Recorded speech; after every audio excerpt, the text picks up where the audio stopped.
Yes, good morning class 6. A very good morning to all of you. Students, in last class we were discussed about chapter number 5 from geography. And yes, the chapter name is Major Domains of the Earth. And in last class we were discussed about lots of points, and we know that some important point that is included in this chapter. And in last class we already discussed about lithosphere. हाँ, हमने last class में lithosphere के बारे में पढ़ा था. Lithosphere क्या है, इसके अंदर कौन कौन सी चीज़ें आती हैं, जैसे कि लैंड मास जो है. मैंने आपको एक लाइन लास्ट क्लास में बताया था. There are two main division of the earth surface. The large land mass is known as the continents and the huge water bodies is called ocean basins. Yes, lithosphere के अंदर मैंने कुछ topics आप लोगों को बताए थे और ये भी बताया था कितने तरह के स्फीयर्स हैं. फिर हमने कंटिनेंट्स के बारे में बात की था. आप लोगों को याद होगा लास्ट टाइम मैंने बताया था कितने कंटिनेंट होते हैं और कौन से कंटिनेंट की क्या खासियत है, इसके बारे में हम लोगों ने डिस्कस किया था. यस, सही कहा आपने. There are 7 continents.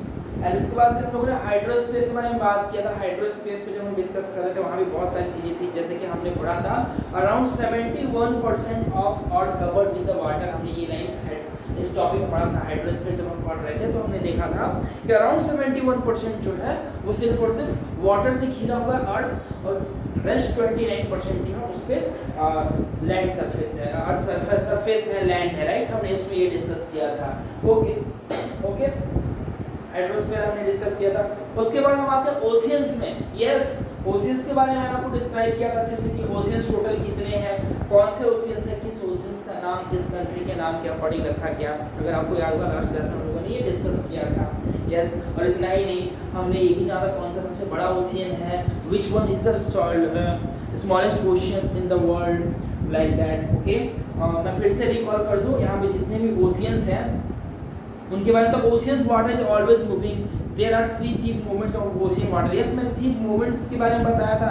Chief movement जो थे ओशियन वाटर के, that is the wave, tides and ocean currents. The 5 major oceans are, yes, there are total 5 major oceans in the on the earth. First one is Pacific. Yes, second one is Atlantic, then after Indian, then after Southern Ocean and the Arctic Ocean. Yes, मैंने 5 oceans के बारे में आपको discuss किया था. Finally उसके बाद हमने डिस्कस किया था एटमॉस्फेयर के बारे में. एटमॉस्फेयर में कौन कौन से स्फीयर इंक्लूड हैं. ओके, सो एटमॉस्फेयर के बारे में हमें डिस्कस करना था. एक्चुअली आज हम इसके बारे में डिस्कस करेंगे कौन कौन से स्फीयर इसके अंदर आते हैं, इसके अंदर क्या चीज़ें हैं जिनके ऊपर हमें ध्यान देने की जरूरत है. देन आफ्टर जब एटमॉस्फेयर डिस्कस कर लेंगे फिर हम आएंगे बायोस्फीयर. एंड यस, आप अगर नोटिस करोगे आपके बुक में देखोगे that is in page number 36. तो जो टॉपिक है बायोस्फीयर, उसके आगे कुछ लिखा हुआ है डोमेन ऑफ लाइफ. यस, ये सारे स्पेयर्स के बारे में हमने पढ़ा, बट जो बायोस्फीयर है इसके सामने लिखा हुआ है द डोमेन ऑफ लाइफ. अब ऐसा क्यों है, क्यों इसे डोमेन ऑफ लाइफ कहा गया है? जब ये टॉपिक हम डिस्कस करेंगे तो समझेंगे कि क्यों बायोस्फीयर के आगे डोमेन ऑफ लाइफ का वर्ड का नाम वर्ड इस्तेमाल किया गया.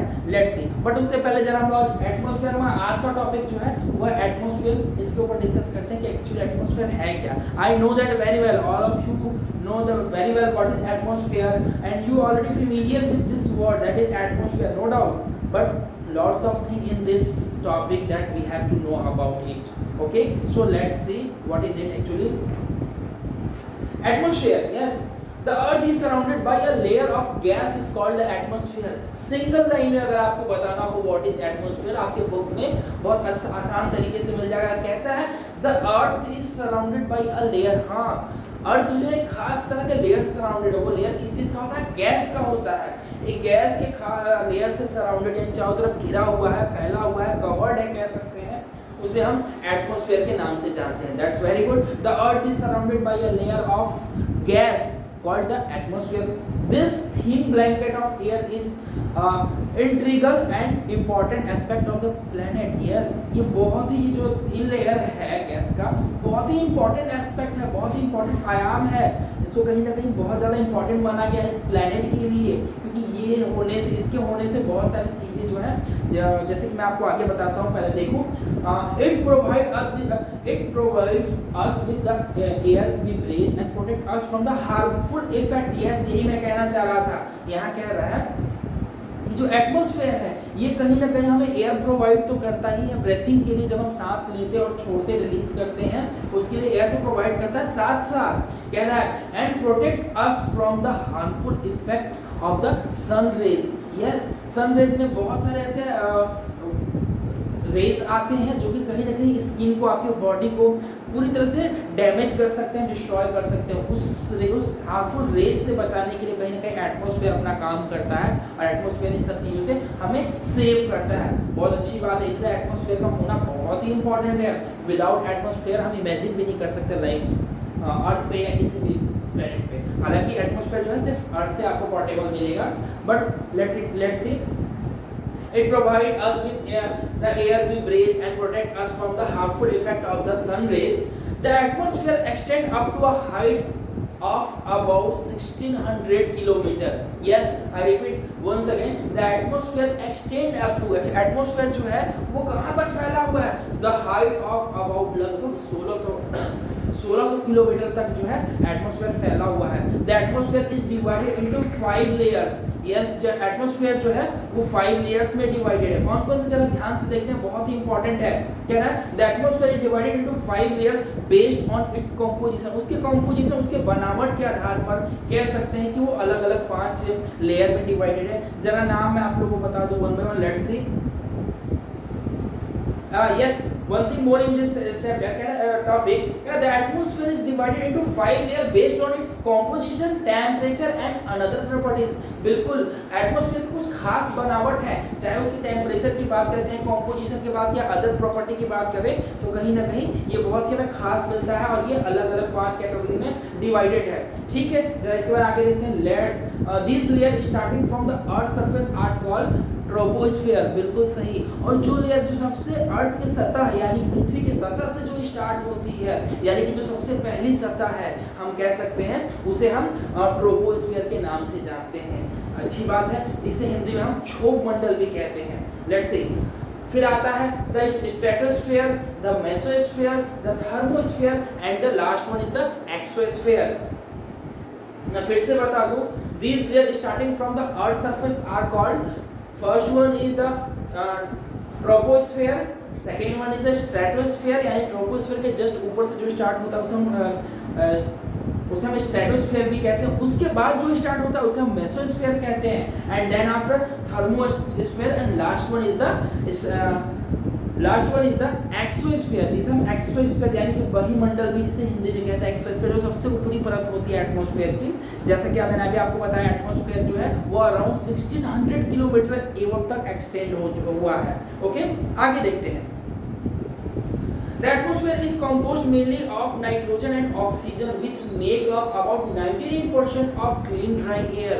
Yes, बहुत ही इंपॉर्टेंट पॉइंट है। Atmosphere is composed mainly, atmosphere जो है मेनली किस चीजों से मिलकर बना है, तो हम कह सकते हैं मेनली नाइट्रोजन एंड ऑक्सीजन, ज्यादातर नाइट्रोजन और ऑक्सीजन से मिलकर बना है, which make up about 99% of clean and dry air, जो कि लगभग 99% क्लीन एयर हमें प्रोवाइड करता है, एंड ड्राई एयर नाइट्रोजन 78%। अगर मैं आपको बताऊं तो हमारे एटमॉस्फेयर में नाइट्रोजन की जो मात्रा है वो 78%। इसे आप पेंसिल से पॉइंट आउट करो, ये बहुत ही इंपॉर्टेंट, आपको याद होना चाहिए ये चीज। कह रहा nitrogen 78%, oxygen is 21%, and yes and other comprise 1% of it bipolar. बाकी जो है वो अदर रेस्ट 1% के अंदर आते हैं। बेसिकली नाइट्रोजन को हमें जानना है, वो 78% में आता है, ऑक्सीजन जो है वो 21% में आता है, and other gases like carbon dioxide, argon and other comprise 1%। Carbon dioxide और जितने भी आर्गन लाइक इस तरह के गैसेस हैं वो 1% में काउंट होते हैं। Okay, oxygen is the breath of life while nitrogen help us to of living organism. ये इंपॉर्टेंट है, ये आपको बिल्कुल जानना है। कहता है हम सब जानते हैं यस वी हम लोग जब ब्रेथिंग करते हैं तो कहीं ना कहीं ऑक्सीजन को इनहेल करते हैं और कार्बन डाइऑक्साइड CO2 को एक्सहेल करते हैं, ऐसा सबका मानना होता है। लेकिन एक बात और बता दूं मैं आपको, यहाँ पे कह रहा है oxygen is the breath of life while nitrogen help in the growth of the organism. हम लोग ऑक्सीजन के साथ साथ नाइट्रोजन को भी इनहेल करते हैं, बट जहाँ ऑक्सीजन का काम होता है ब्रीथिंग, यानी हमें सांस प्रोवाइड करना, हम जीने के लिए ब्रेथ करने के लिए ऑक्सीजन की जहाँ जरूरत है, वहीं दूसरी तरफ नाइट्रोजन का भी जरूरत होता है। किस चीज़ के लिए नाइट्रोजन की आवश्यकता पड़ती है? हम कह सकते हैं nitrogen help in the growing of living organism. Living organism की ग्रोइंग की बात जहाँ भी आती है, जब भी वो ग्रो करता है due to the help of nitrogen. इसलिए आपका कहना ये गलत हो कि सिर्फ और सिर्फ ऑक्सीजन हम इनहेल करते हैं और CO2 या फिर नाइट्रोजन जो एक्सहेल करते हैं, ऐसा लोगों का मानना है, लेकिन ये टोटली गलत है। आपका बुक जो कहता है उसे मानेंगे और बिल्कुल सही है। यहाँ कह रहा है oxygen is breath of life while nitrogen help in the growth of the living organism. Yes, carbon dioxide through present in the minute amount. Yes, और जो कार्बन डाइऑक्साइड एक्चुअली है, मैंने बताया ऑक्सीजन तो लेते हैं, साथ में नाइट्रोजन भी लेते हैं, लेकिन कार्बन डाइऑक्साइड जो है वो बहुत ही नाम मात्रा में हमारे अंदर जाता है, ठीक है, इनहेल हम उसे करते हैं, ठीक है। It is important as it absorb heat radiated by the earth, thereby keeping the plant warm. It is also essential for the growth of plant। और कहीं ना कहीं कार्बन डाइऑक्साइड यानी CO2 है वो बहुत ही एसेंशियल है, बहुत ही कंपलसरी है, मैंडेटरी है। किस चीज़ के लिए? For growing of plant, for growth of plant. Plant की ग्रोथ के लिए CO2 का मात्रा जो होना है बहुत ही एसेंशियल है, बहुत ही जरूरी है। आगे देखते हैं the density of the atmosphere vary with the height. हाँ, ये चीज़ कहना बिल्कुल सही होगा कि जो एटमॉस्फेयर का डेंसिटी है वो हाइट के अकॉर्डिंग वेरी करता है। अगर आप एक किसी पर्टिकुलर हाइट पे हो सकता है वहाँ पे उसकी डेंसिटी अलग हो सकता है आप उस हाइट से कहीं या तो बहुत ऊपर या फिर बहुत नीचे जाओ तो उसका जो है डेंसिटी वो वेरी करेगा कहीं ना कहीं। तो क्या density of the atmosphere vary with the height. फिर क्या करें? It is maximum at the sea level and decrease rapidly as we go up. और हाँ, समुद्र के सतह पे जो डेंसिटी होती है एटमॉस्फेयर की वो सबसे हाई होती है, सबसे गहरा होता है। जैसे जैसे हम ऊपर जाएंगे, ठीक है, वो क्या होगा? रैपिडली डिक्रीज करेगा, वो कम होता जाएगा। You know the climber experience problem in breathing due to this decreases of density of. हाँ, आप सबने सुना होगा अक्सर जो पहाड़ पे जो चढ़ते हैं, पर्वतों पे चढ़ा करते हैं, या तो एग्जांपल है माउंट एवरेस्ट पे कई लोगों ने जब चढ़ा है, जैसे जैसे वो ऊपर जाते हैं सांस लेने में उन्हें दिक्कत आती है, दिक्कत प्रॉब्लम होता है उनके साथ फेस करते हैं। तो कहीं ना कहीं एयर के डेंसिटी की वजह से ऐसा होता है। कह रहा है decrease in the density of the air. Yes, they have to carry with them oxygen cylinder to be able to breathe in high altitude। हाँ, और वो अपने साथ एक ऑक्सीजन की सिलेंडर लेके जाते हैं ताकि वो हाई एल्टीट्यूड यानी ऊंचाई से ऊंचाई वाले जगह पे भी जहाँ पे एयर का डेंसिटी बहुत ही कम है वहाँ भी सांस लेने में वो सक्षम हो सके, इसकी वजह से वो अपने साथ लेके जाते हैं सिलेंडर। अक्सर आपने सुना होगा जो हिल क्लाइंबिंग करते हैं। Okay, the temperature also decrease as we go upward, the atmosphere extend pressure on the earth। और हाँ, इतना ही नहीं, जैसे जैसे हम लोग ऊपर जाएंगे टेम्परेचर जो है वो कहीं ना कहीं डिक्रीज होता जाएगा, ये भी ध्यान रखना है। the temperature also decreases as we go upward, the atmosphere exert pressure on the earth, this vary from place to place। हाँ, प्लेस टू प्लेस के हिसाब से ये वेरी करता है। जैसे जैसे आप ऊपर जाओगे डिपेंड करता है आप कितनी ऊंचाई पर हो। जब बहुत ज़्यादा एपेक्स लेवल पे आप पहुँचोगे वहाँ पे ऑक्सीजन की मात्रा जो है एयर का डेंसिटी बहुत ही कम हो जाएगा, आपको सांस लेने में कहीं ना कहीं दिक्कत होती है। तो कहीं ना कहीं ये प्लेस टू प्लेस वेरी करता है। आगे देखते हैं, कहता है some areas experience high pressure and some areas low। कभी कभी ऐसा होता है कहीं कहीं किसी एरिया में बहुत हाई प्रेशर यानी कि वहाँ का जो एटमॉस्फेयर है कुछ और ही होता है, वहीं दूसरी तरफ आप देखोगे वहाँ का एटमॉस्फेयर कुछ और होता है। डिपेंड करता है किस जगह पे कैसा एटमॉस्फेयर है। Air move from high pressure to low pressure, ये हमेशा ध्यान रखना, ये इंपॉर्टेंट है। आप इसको पेंसिल से मार्क आउट भी कर सकते हो। बुक में कह रहा है air move from high pressure to low pressure, यानी कि मैंने बताया आपको अभी जस्ट कि हाई प्रेशर कहाँ पे होता है और लो प्रेशर कहाँ पे होता है। तो हमेशा ध्यान रखिए एयर हमेशा high pressure to low pressure की ओर मूव करता है। Moving is known as wind. और हाँ, मूविंग एयर इज नोन, जो एयर जो मूव करता है उसे हम विंड के नाम से जानते हैं। तो कहीं ना कहीं हम समझ के एटमॉस्फेयर में हमने जाना कौन कौन सी चीज़ें इंक्लूड हैं, ठीक है, किसे हम विंड के नाम से जानते हैं, किसे एयर के नाम से जानते हैं, कितने जोन है, इसे सब हमने जाना। Okay, now come toward the next one is the biosphere. That is very important topic actually, so that biosphere the domain of life. Let's see what it is in.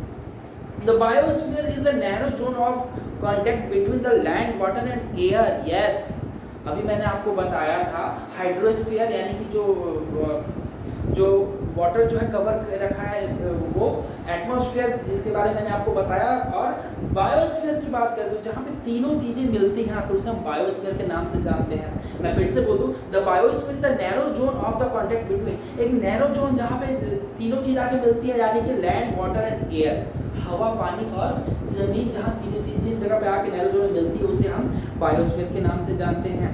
Okay, it is in this zone that life that is unique to this planet. और हाँ, यही कारण है कि यहाँ life जो है exist करता है, जिसकी वजह से हमारे प्लैनेट को यूनिक प्लैनेट के नाम से भी जाना जाता है। There are several species of organism that vary in size from microbes and bacteria to huge animals. और हाँ, बायोस्फीयर में ऐसे बहुत सारे आपको स्पीशीज देखने को मिलेंगे जो कि साइज के अकॉर्डिंग वेरी करते हैं। कह रहा है there are several species of organism, हाँ, अलग अलग ऑर्गेनिज्म के अलग अलग स्पीशीज आपको देखने को मिलेंगे that vary in size from microbes and bacteria. Microbes कह रहे हो फिर बैक्टीरिया से लेके बड़े से बड़े ह्यूज आपको मैमल्स तक जो है वो आपको इस बायोस्फीयर में दिखाई देंगे, बिकॉज बायोस्फीयर एक ऐसा स्फीयर है जहाँ पे तीनों, यानी कि अगर हम बात कर रहे हैं एटमॉस्फेयर, हाइड्रोस्फीयर एंड लिथोस्फीयर, ये जितने भी स्फीयर हैं ये कहीं ना कहीं आके मिलते हैं। मैं बात करूँ लैंड, वाटर एंड एयर की बात करें तो ये सब जाके इस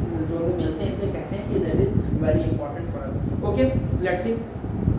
All the living organisms include human are linked to each other and to the biosphere for survival। बिल्कुल सही बात है, कह रहा है कि जितने भी ह्यूमन लिविंग ऑर्गेनिज्म है, चाहे वो ह्यूमन बीइंग्स ही क्यों ना हो, कहीं ना कहीं आपस में लिंक है, link together, yes, link to each other and to the biosphere for survival. Biosphere से कहीं ना कहीं हम सब जुड़े हुए हैं अपने सर्वाइवल, यानी कि जीवित रहने के लिए। अगर हम जीवित रहना है तो कहीं ना कहीं बायोस्फीयर हमारे लिए बहुत इंपॉर्टेंट है, बिकॉज बायोस्फीयर एक ऐसा जगह है जहाँ पर लैंड, वाटर एंड एयर तीनों कॉम्बिनेशन मिलता है, और जहाँ ये तीनों चीज़ है वहाँ पर लाइफ पॉसिबल है। तो हम कह सकते हैं कि बायोस्फीयर इज मोस्ट इंपॉर्टेंट। इसलिए इसे कहा गया है the domain of life. Okay, the organism in the biosphere may broadly be divided into the plant kingdom and the animal kingdom। अब यहाँ एक और न्यू पॉइंट का ये राइज होकर देखते हैं, कह रहा था organism in the biosphere, biosphere में जितने भी ऑर्गेनिज्म है, ठीक है, may broadly divided into the plant, हाँ, जो कि व्यापक तौर पे प्लांट दो तरह से डिवाइडेड है। कैसे? कह रहा है divided into the plant kingdom, एक प्लांट किंगडम के तौर पे डिवाइडेड है एंड द एनिमल किंगडम के तौर पे। ओके, आगे देखते हैं। The three domain of the earth interact with each other। Yes, अर्थ जो थ्री डोमेन है वो इंटरेक्ट करते हैं एक दूसरे को, जैसे कि मैंने आपको बताया बायोस्फीयर में, ठीक है, the three domains of the earth interact each other and affect each other in some way of the other, और कहीं ना कहीं एक दूसरे को प्रभावित करते हैं। अगर एयर है तो वहाँ वही वाटर की भी आवश्यकता है, वाटर है तो कहीं ना कहीं लैंड की भी आवश्यकता है, तो कहीं ना कहीं एक दूसरे को सब फुलफिल करते हैं। फॉर एग्जाम्पल, और इनमें से किसी एक को भी हम डैमेज करेंगे तो इसका बहुत ही बैड रिजल्ट आ सकता है। कैसे, जरा मैं आपको बता दूं। For example, there could be submerge of land as happen in the case of tsunami recently. हाँ, बहुत जगह क्या हुआ, जमीन जो है वो सबमर्ज हो गया। क्यों? वहाँ पे हाल ही में सुनामी आया था, सुनामी की वजह से कितने सारे जमीन जो है वो सबमर्ज हो गए। ऐसा क्यों हुआ, जरा देखिए, parts of Andaman, listen something is missing, extremely sorry for it। actually one line जो है वो मिस हो गया। मैं आपको बता रहा था, एग्जांपल के तौर पे बताया था मैंने, अभी आपको बताया था three domain of the earth interact with each other. Yes, earth की जो थ्री डोमेन है वो कहीं ना कहीं एक दूसरे को इंटरेक्ट करते हैं, एक दूसरे को कैसे, जरा इसको देखते हैं एग्जांपल के तौर पे देखिए। और कहता है the domain of the three earth is interact with each other affect each other in some way of the other, कहीं ना कहीं एक दूसरे को प्रभावित भी कहते हैं। कैसे, जरा एग्जांपल के तौर पे देखिए। The cutting of forest is fulfilling our needs of food. हाँ, कहीं ना कहीं हम पेड़ की कटाई करते हैं अपनी ज़रूरतों को पूरा करने के लिए, क्योंकि आप सब जानते हैं पेड़ की कटाई होती है तो कहीं ना कहीं उससे वुड्स कह सकते हैं, और क्लीनिंग लैंड वुड्स या और भी बहुत सारे काम की चीज़ें हमारे लिए बनती हैं। उसके लिए जैसे आपको चेयर हो, और भी टेबल हो, बहुत सारी चीज़ों को, लकड़ी की टेबल हो, सबको बनाने के लिए वुड्स की ज़रूरत पड़ती है और वुड्स को अक्सर हम काटते हैं। फॉरेस्ट कहीं ना कहीं हम फॉरेस्ट को हार्म करते हैं वुड्स को काटने के बाद। Example of the cutting of the forest for fulfilling our needs of food and yes और cleaning land for agriculture may lead to fast removal of soil from slopes. हाँ, मैं एक बात आप लोग को अलग से बता दूं, पेड़ जो है, प्लांट्स जो है, कहीं ना कहीं जहाँ प्लांट्स होते हैं, जिस एरिया में बहुत ज़्यादा प्लांट है, वहाँ की जो सॉइल इरोजन वहाँ कभी नहीं ना के बराबर होता है, बिकॉज जो उसके रूट्स हैं वो सॉइल को पकड़ के रखते हैं। इतना ही नहीं, और अब हम अक्सर पेड़ की कटाई करते हैं अपने एसेंशियल नीड्स, सॉरी अपने नीड्स को फुलफिल करने के लिए, तो कहीं ना कहीं वो सॉइल इरोजन का एक कारण बनता है। इतना ही नहीं, हम लोग अक्सर एग्रीकल्चर के लिए क्या करते हैं, अपने लैंड को क्लीन करते हैं। क्लियरिंग लैंड फॉर एग्रीकल्चर में lead to fast removal of soil, जो कि सॉइल के रिमूवल होने का एक बहुत बड़ा कारण होता है स्लोप से, क्योंकि जैसे ही आप एग्रीकल्चर के लिए लैंड को क्लीन करोगे, वहाँ का जो सॉइल है जो कि फिक्स्ड है, वो कहीं ना कहीं अपना प्लेस चेंज करेगा और वहाँ पे बहुत ही जल्दी जो है सॉइल जो one place to another place move करता है। तो ये कहीं ना कहीं हार्मफुल है हमारे लिए। कैसे, मैं बताता हूँ। Similarly, Earth surface may be changed due to the natural climates like earthquake। और जिसके कारण से कभी-कभी क्या होता है कि कुछ डिजास्टर जो होते हैं हैपन होते हैं और जो अर्थ का क्लाइमेट जो है वो टोटली चेंज हो जाता है। जैसे कि अर्थक्वेक की बात करें, भूकंप आता है, वहाँ बहुत सारे नुकसान होते हैं, भूकंप को डिजास्टर के तौर पे हम लोग देखते हैं। तो कह रहे हैं अर्थक्वेक। आगे देखते हैं, for example there could be submerge of land as happened in the case of tsunami recently। जैसे ही अर्थक्वेक आता है या फिर सुनामी, अर्थक्वेक तो हो गया ठीक है, जैसे सुनामी कहीं कहीं आता है तो कहीं ना बहुत सारे लैंड जो है वो सबमर्ज हो जाते हैं, जमीनों जद हो जाते हैं, कह सकते हैं हम लोग। तो कहीं ना कहीं ये सब कारण है। अगर हम प्लांटेशन नहीं करेंगे, ट्री की कटिंग करेंगे अपने वुड्स की रिक्वायरमेंट के लिए या फिर एग्रीकल्चर के लिए लैंड्स की जो क्लीन करेंगे, तो कहीं ना कहीं ये सब चीज़ों के कारण बन जाते हैं। ठीक है, आगे देखते हैं। Parts of Andaman Nicobar island we are submerge under the water.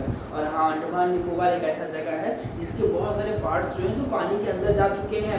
आगे कहता है discharge of waste material into lakes and river make the water unsuitable for human use. और कहीं ना कहीं हम लोग जो बहुत सारे गार्बेजेज जो डिस्चार्ज करते हैं लेक और वाटर में, लेक और बहुत सारे रिवर्स में, वो कहीं ना कहीं हमारे ह्यूमन यूज के लिए वो वाटर अनसुटेबल हो जाता है। तो जो बायोस्फीयर जो हमारे लिए इतना इंपॉर्टेंट है, जहाँ पे एयर लैंड एंड वाटर आके मिलते हैं, वहाँ पे अगर हम इस तरह की मिस्टेक्स करेंगे तो ये जो बायोस्फीयर का जो बैलेंस है वो बिगड़ जाएगा। इन दैट केस अगर बायोस्फीयर का बैलेंस बिगड़ गया तो सुनामी, अर्थक्वेक जैसे डिजास्टर का सामना करना पड़ेगा, जिसमें आप जानते हैं उसका रिजल्ट क्या हो सकता है। आगे देखते हैं,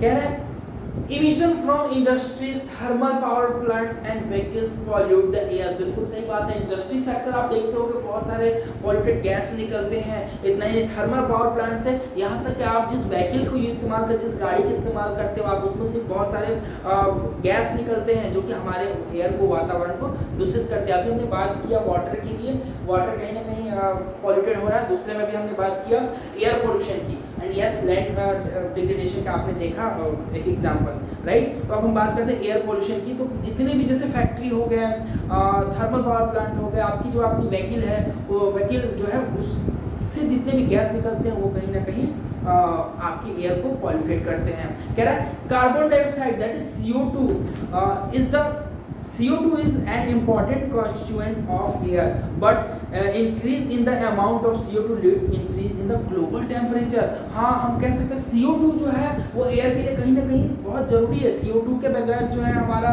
कह सकते हैं बायोस्फीयर कंप्लीट नहीं है, बट एक लिमिटेड क्वांटिटी में। और जिस तरह से हम लोग इन सारी चीज़ों, इंस्ट्रूमेंट का इस्तेमाल कर रहे हैं, like thermal power plant, vehicles use कर रहे हैं, इंडस्ट्रियल एरिया में जितनी तेजी से रफ्तार से इसके यूजेज हो रहे हैं, CO2 जो है बहुत ही ब्रॉडली वे में जो है वो एक्सपेंड हो रहा है, निकल रहा है, ठीक है, इमर्ज हो रहा है। तो इन सब को कारण कहीं ना कहीं हम लोग, हमारे जो एटमॉस्फेयर और बायोस्फीयर का जो एयर है वो पॉल्यूटेड हो रहा है। और इतना ही नहीं, but increase in the amount of CO2 leads to increase global temperature. और अगर यही रफ्तार रहा CO2 का इमरजेंसी का तो कहीं ना कहीं आगे चल के ग्लोबली जो टेम्परेचर है अर्थ का वो इंक्रीज कर जाएगा और इंक्रीज कर रहा है डे बाय डे।